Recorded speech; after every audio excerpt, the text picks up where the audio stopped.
there's an accusation about Jay-Z and Diddy and a teenager, 13-year-old. Right. And we were speaking about just the statement. Right. The statement, you were saying you felt like that was calculated. That was, that the statement is something you can tell it was written by a lawyer. Because there's a point where it kind of gets aggressive. He says, you're going to find out, like how I'll handle this. And that's an attorney want to be combative with another attorney. That's not like your publicist wouldn't say those things. This is on your, Put that up. yeah, this is on, 50? yeah, it says, I don't know what's going on, but are we still going to have the Super Bowl? I'm just asking for a friend. Yeah, I'm asking for Kendrick. I'm just trying to figure out if we're still doing everything the way.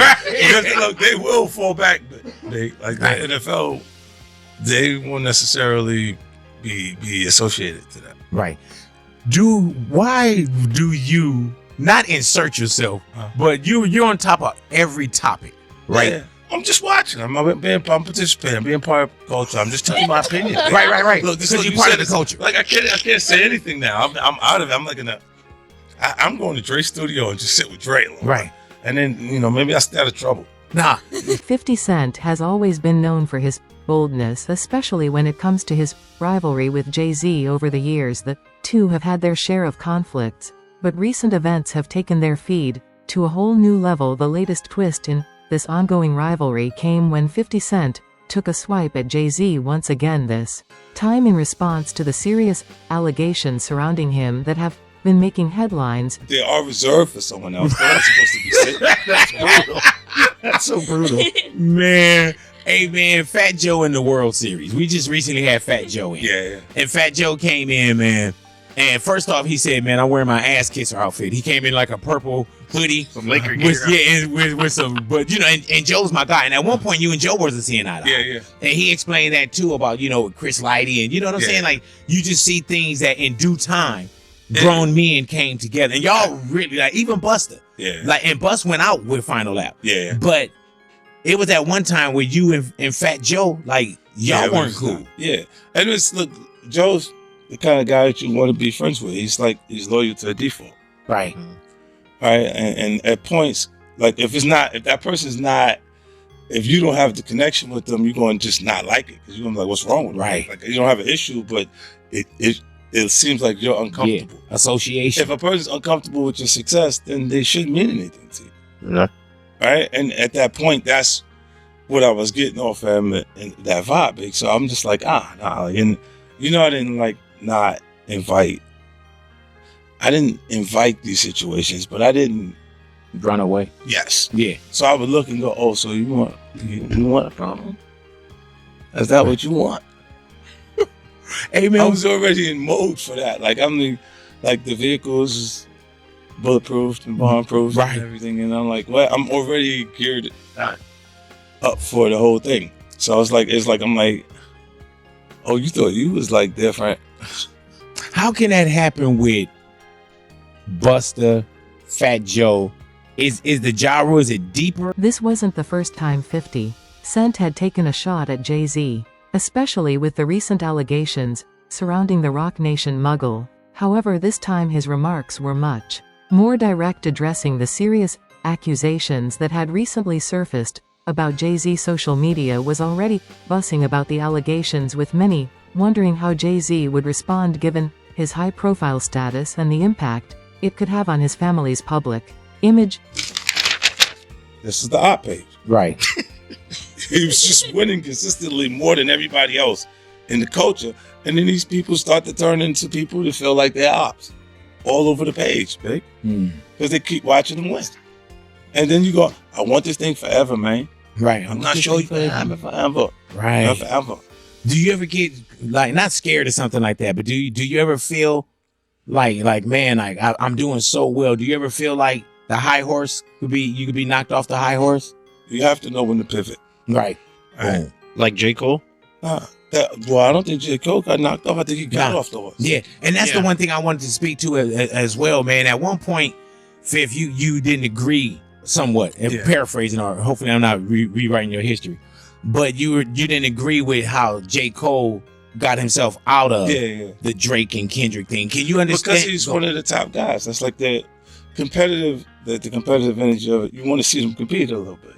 That's when we're gonna find out who really got it. Mhm. Like when you decide, nah, but I want to win a battle, but I would have lost a brother. Right. But you don't I don't know why I understood that. No. I understand the relationship, Right. right? But I don't understand why the competitive part in the art form. If y'all brothers like that, then why wouldn't you compete? Why wouldn't you understand that we're just competing? Hey, come on. So you're saying we could be so close. We're brothers. Right. But I don't want no smoke with you. What are you, like my big brother that'll knock me the hell out in the house type of thing? I didn't know. That is a different type of brotherly relationship. Are you saying I'm not gonna do this because I know you're gonna get me? I don't think that's where Cole was coming from, though. I'm just saying to you, that's the energy you feel when there's no competition. Right. Where I think Cole was coming from, Fifth, I think that it was when he said, like, it messed with my peace, tenure. You know what I'm saying? Like why would I get down for you? Look, this is this new sophisticated version of Damn relevant. I love Post the first album, and you know what I'm saying? Or I think, look, our culture loves things that are damaged. And at that point, I was probably the most damaged thing they've seen. Mhm. So when you come through and you say you're going to get rich or die trying, they love things that won't be able to sustain this position regardless. Like they get there and their own flaws of character will destroy them if you give them too much. You know what I mean? And that, it's interesting to watch. Like, it's like that you go, yo, the craziest things work. Like, gold all in my grill. Like yeah. Trinidad James thing, you look and you go, this is a real person. It looked like the character from Martin. Right. Oh, man. Right? All right, here we go. Renee, mark that one down. No, but it was real. That's Here we the go. way it looked. And we appreciated it. We liked it because it was like, yo, look at this. Why do you think we liked you? Was it Because the shot 9 times? and coming in with all of that baggage. But Right. everything that, everybody was still on the street. But then when we're finished, when we're done with that, why? Big, the guy that got shot 9 times, album says he's going to get rich or die trying, and everybody involved is still on the street. I hear you. Think it's possible he died trying? That's the highest stakes you can have. Is this so-called entertainment game? Did you come in thinking about like the hustle game as well, the dope game, that they're like, man, this is easy for me? You know, in the beginning, but there was always things that I couldn't understand that was happening. That was like, I couldn't manage the artists. I couldn't keep all of the artists in pocket, or it'd be 5 of us here today. But Right. You see what I'm saying? Like, You talking about like G Unit, Yeah. where they're all, and because like when you look at all of the groups that came, right? They all kind of, either the guy that's in there that is extremely talented pulls out to the front and he goes, I'm going solo.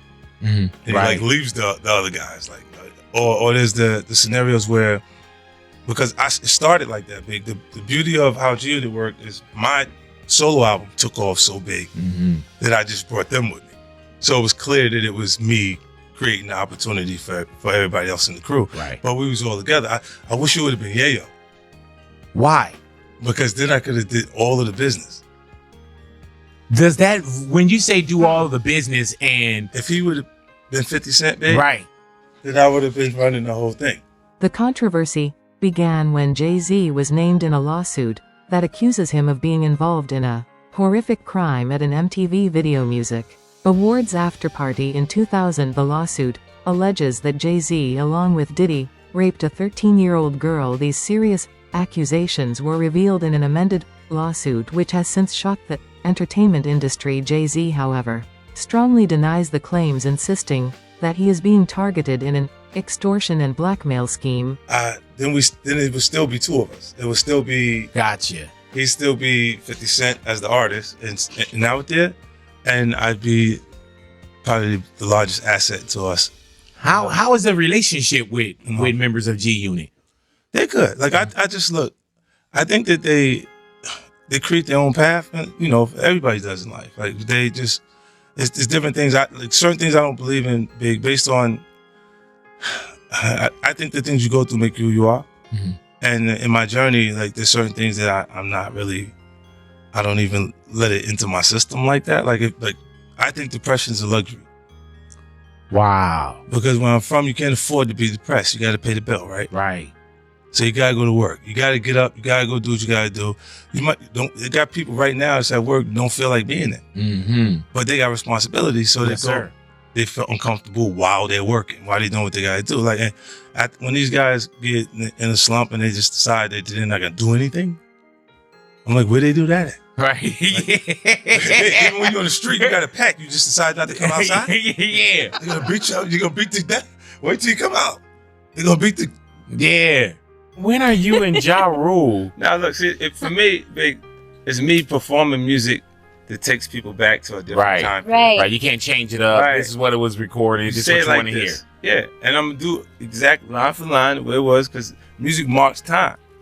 When it comes on, you feel like you felt in the period that song was special to you. Why have it in the show though? Right. Well, it's your song. Because it's a song. Right. I'm doing a set list. Right. I did music from, like I said, when Nas and them, like a big part of, like it was a huge crowd. Yeah. On the stage, it turned into a park jam. Like it was like, it wasn't even the Summer Jam show anymore. Like it was like, I bet you if we counted, it'd probably be about 80 people. 100 Lord people. have mercy. Yeah. And nothing, like that wasn't my entourage. So on the plane, did you and Ja Rule, did y'all have any words like, hey, how you doing? Nah, like I knew he was there before I got there. On the plane? Yeah. Man, so do y'all see each other? Not like I saw him. Yeah, we sat right in first class. Like he sat on the other side, like by the window. So somebody sitting at the actual edge of it.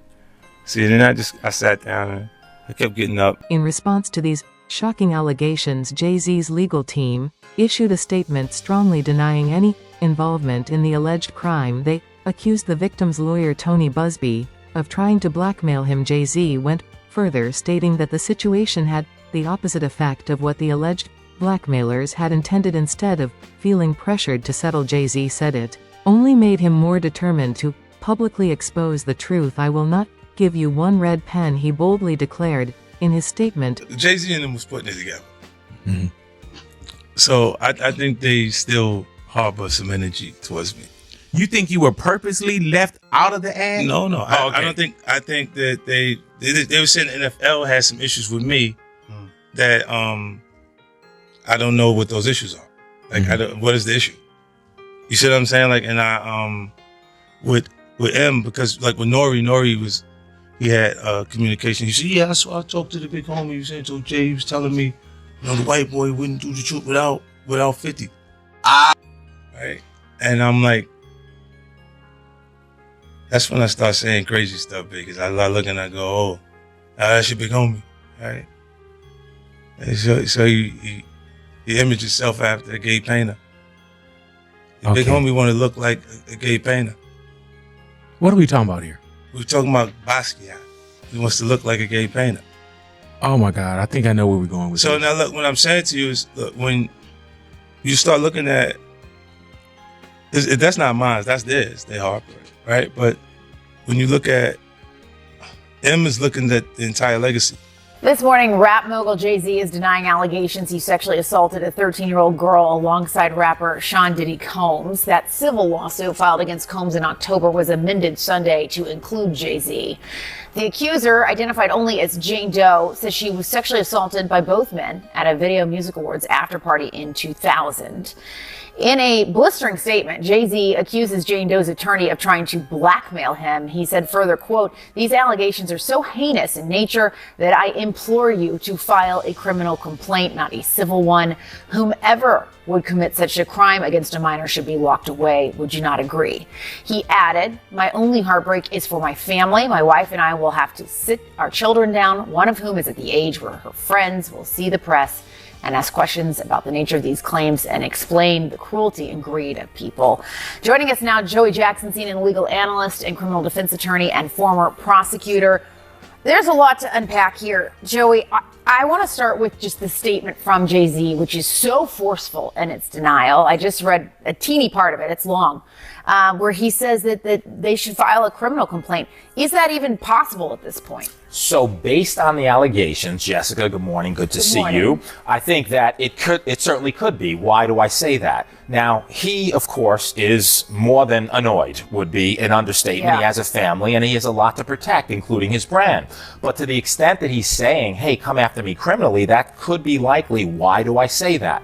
Because rape in New York, and what's alleged in this complaint, is forcible compulsion. What that means in English is that it's saying that he held her down, raped her, and that, of course, the allegation is that Mr. Combs did the same thing. And so if those facts are actually accurate, it would require an investigation by prosecutors. And if true, right, you could pursue it criminally. Now, with respect to the evidentiary value, yes, it happened 24 years ago, right, more than 24 years ago. But in the allegations, there's a few things. Number one, there's allegation that another celebrity was present at the time, right, in addition to other people. Number two, there's the claim by the victim, right, that she left, that she went and she was seen by a gas attendant who saw her in distress. Number three, that she phone called her dad, who showed up, the 13-year-old, and now removed her. So civil complaint, simply allegations, need to be proven in a court of law, but if true, it could rise to the level of criminality. The timing of Jay-Z's post was especially significant because his appearance at the Asteris premiere had already raised eyebrows given the ongoing allegations. While Jay-Z was there to support his daughter, who had a role in the film, many social media users couldn't help but scrutinize the optics of the situation in the midst of such serious accusations. Some questioned whether Jay-Z should have made such a public appearance or if it was an attempt to distract from the controversy. As always, 50 Cent, the instigator, wasted no time in adding fuel to the fire. So what happens now is this is simply a civil complaint. And in a civil complaint, it goes through the technical legal process. Now, the distinction, Jessica, between civil and criminal, of course, is that civil is for monetary damages, right? The system can only reward you with money. There's allegations that this 13-year-old is suffering from post-traumatic stress disorder, suffered depression, etc. So now you go to fact-finding, right? Before that, just briefly, there was a demand letter sent. And a demand letter is a letter being sent by a lawyer saying, hey, I don't have to sue you. We can sit, we can mediate it. If we reach an agreement, it never sees the light of day. Jay-Z saying, I don't care about your demand letter. I look at it as blackmail. You want to sue me, sue me. You want to look at it criminally, look at it criminally, but it'll go through the fact-finding process. If a trial is necessary to determine the facts, that's what will happen, but it'll be deemed civil. No indication at this point as to whether or not any criminal investigation will ensue as a result of this. Yeah, and Jay-Z came back incredibly forcefully against these allegations and really singled out that attorney as well for being, I'm paraphrasing here, but greedy, saying he's out to get money, and calling that letter essentially blackmail. Yeah, and in addition to that, Jessica, also suing the attorney, saying he's intimidating him, harassing him, etc. Now, demand letters are not new. What lawyers do is they send them out as a matter of protocol and practice so that you can expedite the process. At the same time, there's certain ethical standards that you have to use, and you have to have a good faith factual belief that this is true. Now, you can argue this complaint was filed in October, right? Could have mentioned Jay-Z then. You didn't. Why? It was amended now to include him. Are the factual assertions true? Are they fact or fiction? Is it a money grab or not? All of that will be litigated in a court of law, but according to Jay-Z, this never happened, is pure fiction. It is a money grab, and he's fighting for his name, reputation, and certainly innocence and justice in his view, which is he didn't have anything to do with it. Yeah, and you touch on a point too that I wanted to ask you about, which was that this was an amendment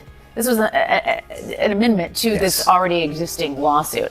What are people to take away from that? The fact that they're coming back and adding to this now with this specific name. Yeah, Jessica, so it depends. That's also common. You could amend lawsuits, right, as a matter of course, and you do, to include certain factual allegations. The interesting thing to me, in terms of your question and the takeaway, if you had this information about Jay-Z, It happened allegedly in September of 2000. Why not include it in the original complaint? What happened between October and now that necessitated you putting in, and it's a question of credibility. Was he celebrity A, right, as was noted in the October complaint? Is this pure fiction? And what's interesting in the complaint is he really, that is the lawyer, tries to tie Jay-Z to Mr. Combs in so many ways, right? Birds of a feather is the argument that he's making. You can make that argument. You need the facts to sustain it. Let's see if they